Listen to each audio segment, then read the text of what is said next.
Big boss Malayalam season 6 ഇന്നത്തെ ലാലേട്ടൻ്റെ എപ്പിസോഡിൽ ലാലേട്ടൻ വരുമ്പോൾ തീർച്ചയായിട്ടും ചോദിക്കണം, അല്ലെങ്കിൽ ചോദിക്കുക മാത്രമല്ല പ്രേക്ഷകരായിട്ടുള്ള നമുക്ക് കാണിച്ചു തരണം എന്നുള്ള ഒരു വീഡിയോ ദൃശ്യം.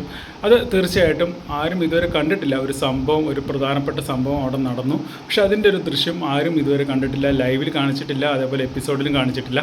മറ്റൊന്നുമല്ല, റസ്മിൻ ജാസ്മിനെ തല്ലിയതുമായി ബന്ധപ്പെട്ടിട്ടുള്ളൊരു വീഡിയോ ആണ്. ആ വീഡിയോ തീർച്ചയായിട്ടും ലാലേട്ടന് പ്ലേ ചെയ്ത് കാണിക്കണം എന്നുള്ളത് തന്നെയാണ് എൻ്റെ തീർച്ചയായിട്ടുള്ളൊരു അഭിപ്രായം. കാരണം പ്രേക്ഷകരായിട്ടുള്ള നമുക്ക് അത് അറിയാനുള്ള ഒരു തീർച്ചയായിട്ടും അതിൻ്റെ അവകാശമുണ്ട്. കാരണം എന്താണ് അവിടെ നടന്നത്?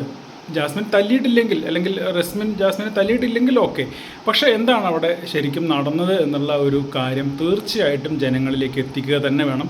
ലാലേട്ടൻ മുൻകൈ എടുത്ത് ഇന്നത്തെ എപ്പിസോഡിൽ റസ്മിൻ ജാസ്മിനെ തല്ലിയോ ഇല്ലെങ്കിൽ തല്ലിയിട്ടില്ലേ, ഉന്തിയിടുകയാണോ ചെയ്തത്, തള്ളുകയാണോ ചെയ്തത്, കഴുത്തിന് പിടിക്കുകയാണോ ചെയ്തത്, എന്താണ് ചെയ്തത് എന്നുള്ളത് വ്യക്തമാക്കേണ്ട ഉത്തരവാദിത്വം ലാലേട്ടനുണ്ട്. തീർച്ചയായിട്ടും ലാലേട്ടൻ അത് ചെയ്യണം.